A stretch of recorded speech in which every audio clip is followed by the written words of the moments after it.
ವೇದಿಕೆ ಮೇಲೆ ಇರ್ತಕ್ಕಂಥ ಎಲ್ಲ ನಮ್ಮ ನಾಯಕರು ಹಾಗೂ ನಮ್ಮ ಈ ರಾಜ್ಯದ ಮಾಜಿ ಮುಖ್ಯಮಂತ್ರಿಗಳಾಗಿರ್ತಕ್ಕಂಥ ಯಡಿಯೂರಪ್ಪಣ್ಣವರೇ ಹಾಗೂ ಡಾಕ್ಟರ್ ಮಂಜುನಾಥ್ ಸರ್ ಅವರೇ ಹಾಗೂ ವೇದಿಕೆ ಮೇಲೆ ಇರ್ತಕ್ಕಂಥ ಎಲ್ಲ ಗಣ್ಯರೇ ಹಾಗೂ ಗೋವಾ ಮುಖ್ಯಮಂತ್ರಿಗಳಾಗಿದ್ದವರು ಅವರು ಬಂದಿದ್ದಾರೆ, ಅವ್ರಿಗೂ ಸಹ ಸ್ವಾಗತ ಬಯಸ್ತಾ. ಹೆಚ್ಚಿಗೆ ಮಾತನಾಡಕ್ಕೆ ಹೋಗಲ್ಲ, ಹೆಚ್ಚಿಗೆ ಮಾತನಾಡಿರೋದಿಲ್ಲ, ಈಗ ಆಗಿದೆ.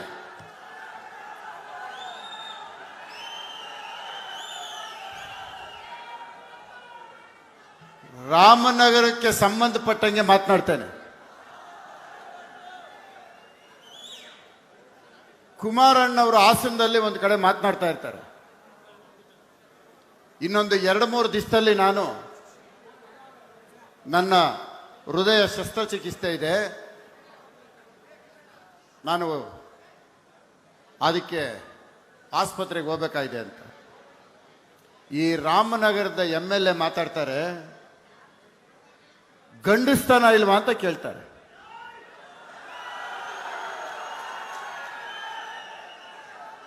ಗಂಡಸ್ತನ ಇಲ್ವಾ, ತಾಕತ್ತಿಲ್ವಾ, ದಮ್ಮಿಲ್ವಾ ಅಂತ ಕೇಳ್ತಾರೆ.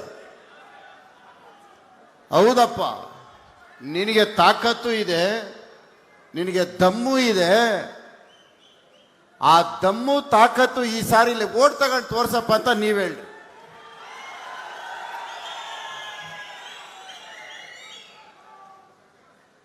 ಆವತ್ತು 5,5 ಸಾವಿರ ಕೊಡ್ತೀನಿ ಮನೆಗೆ ಅಂತ ಕಾರ್ಡ್ ಕೊಟ್ರಲ್ಲ, ಒಂದು ಮುಗ್ಧ ಯುವಕ, ಕಪಟ, ಸುಳ್ಳು, ಮೋಸ ಏನು ಅರಿದೇ ಇರ್ತಕ್ಕಂಥ ಒಬ್ಬ ಮುಗ್ಧ ಯುವಕನ ರಾಜಕೀಯದ ಚೆಲ್ಲಾಟಾಡಿ 5,000 ಕಾರ್ಡ್ ಕೊಟ್ಟು ಸೋಲ್ಸಿದ್ದೀರಾ.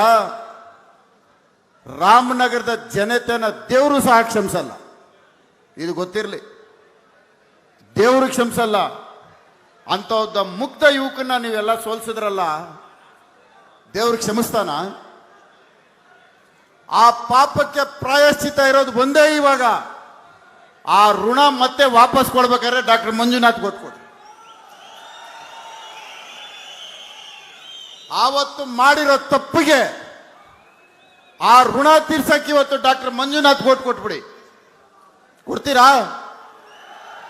ಕೊಡ್ತೀರಾ? ಇಲ್ಲ, ಆ ಕೆಲಸ ಮಾಡಿ. ಡಾಕ್ಟರ್ ಮಂಜುನಾಥ್ ಅವರು ಬಹುಶಃ 75 ಲಕ್ಷ ಆಪರೇಷನ್ ಮಾಡಿದ್ದಾರೆ. 75 ಲಕ್ಷ ಆದ್ಮೇಲೆ ಒಂದು 2 ಹೃದಯಗಳ ಬಡಿತ ಜಾಸ್ತಿ ಆಗಿದೆ. ಇಬ್ಬರದು ಬಡಿತ ಜಾಸ್ತಿ ಆಗ್ಬಿಟ್ಟಿದೆ. ಏನು ಗೊತ್ತಾ ಬಡಿತ ಜಾಸ್ತಿ ಆಗಿರೋದು? ಈ ಡಾಕ್ಟರ್ ಎಲ್ಲಪ್ಪ ಬಂದು ನಮ್ಗೆ ಆವರಿಸ್ಕೊಂಡವ್ರೆ. ಹೆಂಗೋ ನಾವ್ ಹೆಂಗೆ ಕುಕ್ಕರು, ಸೀರೆ, ಕಾರ್ಡ್ ಕೊಟ್ಟು ಆಮರ್ಸ್ಕೊಂಡು ಗೆದ್ದು ಬಿಡ್ತಾ ಇದ್ವಿ. ಈ ಡಾಕ್ಟ್ರು ಒಡಿಯಲ್ಲ, ಬಡಿಯಲ್ಲ, ಬೈಯಲ್ಲ, ಶತಸ್ಕೋಪ್ ಇಟ್ಕೊಂಡೇ ಗೆದ್ದು ಬಿಡ್ತಾವ್ರಲ್ಲಪ್ಪ ಅಂತ ಭಯ ಬಂದಿರೋದು. ಆ ಡಾಕ್ಟ್ರ್ ಒಂದ್ಸಾರಿ ಮುಖ ನೋಡ್ರಿ, ಅವ್ರನ್ನೊಂದ್ಸಾರಿ ಸರಿಯಾಗಿ ನೋಡ್ರಿ. ಅವ್ರು ಯಾರೋ ಒಂದು 4 ಜನ ಹಿಡ್ಕೊಂಬಂದವ್ರೆ. ಏನಕ್ಕೆ? ಮಂಜುನಾಥ್ CN, ಮಂಜುನಾಥ್ CN ಅಂತ. ಅಲ್ರಿ, ಬಹಳ ಜನ ಇರ್ತಾರ್ರಿ ಮಂಜುನಾಥರು. ಆದ್ರೆ ಧರ್ಮಸ್ಥಳದ ಮಂಜುನಾಥ ಅಲ್ವೇನ್ರಿ ನಾವು ನಂಬೋದು?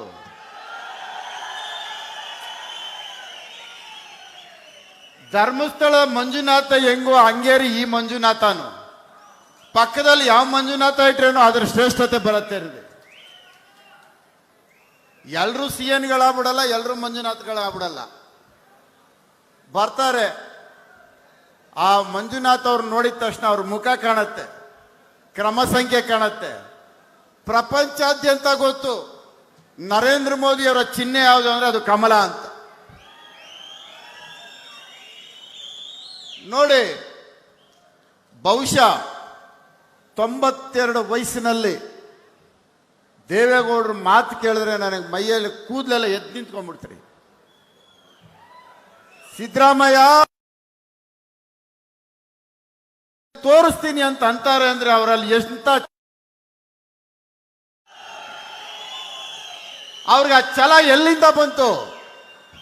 ಆ ಛಲ ಹುಟ್ಟಿದ್ದೆಲ್ಲಿಂದ? ಅವ್ರಿಗೆ ಈ ವಯಸ್ಸಲ್ಲಿ ಆ ಹುಮ್ಮಸ್ ಎಲ್ಲಿಂದ ಬಂತು? ಅದಕ್ಕೆ ಕಾರಣ ಈ ಮಣ್ಣು, ಈ ರಾಮನಗರ ಜಿಲ್ಲೆಯ ಮಣ್ಣು. ಈ ಮಣ್ಣಿನ ಗುಣ ಅಂತದ್ದು. ನೀವೆಲ್ಲರೂ ನಿಮ್ಗೊಂದು ಮಾತು ಹೇಳ್ತೀನಿ, ಬಹುಶಃ ಮಂಜುನಾಥ್ಗೆ ಓಟ್ ಹಾಕಿದ್ರೆ ದೇವತೆಗಳ ಒಳ್ಳೆ ಕೆಲಸ ಮಾಡಿಯ ನಿನ್ ಪುಣ್ಯ ಬಂದತ್ತೆ, ನಿನಗೆ ತಥಾಸ್ತು ಅಂತ ಹೇಳ್ತಾರೆ ಎಲ್ಲದಕ್ಕೂ.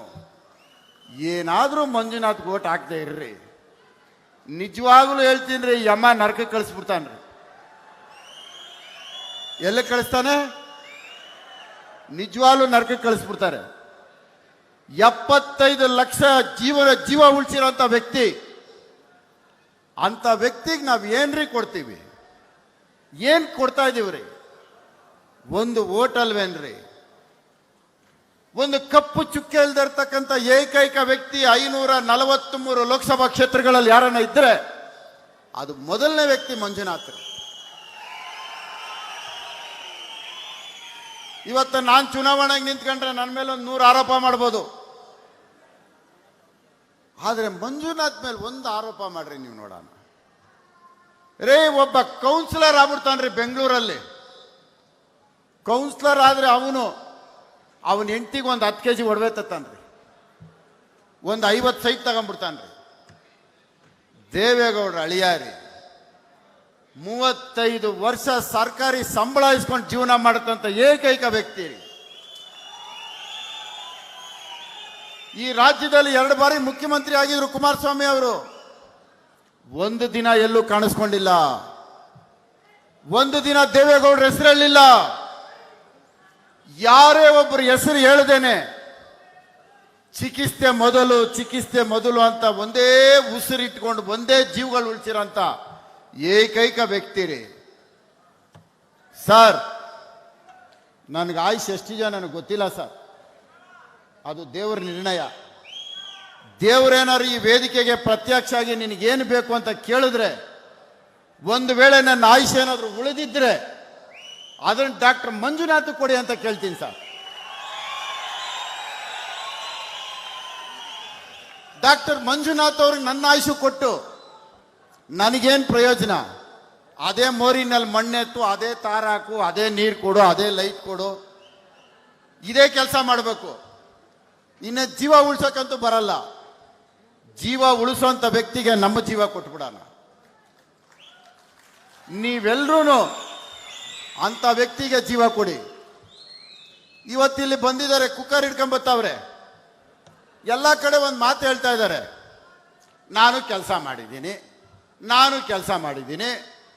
ಆಯ್ತು, ಕೆಲಸ ಮಾಡಿ ಕೂಲಿ ಕೊಡಿ ಅಂತಾರೆ. ಕೂಲಿ ಕೇಳೋರು ಬರೀ ಕೈನಲ್ಲಿ ತಾನೇ ಬರಬೇಕು, ಕುಕ್ಕರ್ ಹಿಡ್ಕೊಂಬತ್ತಾರ?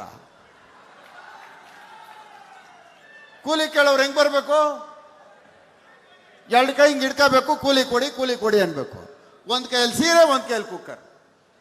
ಇದು ಕೂಲಿ ಕೇಳೋ ಲಕ್ಷಣನ? ಇದು ಕೂಲಿ ಹಿಂಗ ಕೇಳೋದು? ಒಂದು ಪಟ್ಟಿ ಬಿಡುಗಡೆ ಮಾಡಲಿ, ನಾನು ಇಂತಿಂತ ಸೇವೆ ಮಾಡಿದ್ದೀನಿ, ನಾನು ಇಂತಿಂತ ಕೇಂದ್ರ ಸರ್ಕಾರ ಅನುದಾನ ತಂದಿದ್ದೀನಿ, 10 ವರ್ಷದಲ್ಲಿ ನನ್ನ ಕೊಡುಗೆ ಇದು, ಏನಾದರೂ ಒಂದು ಕೊಡ್ಲಿ.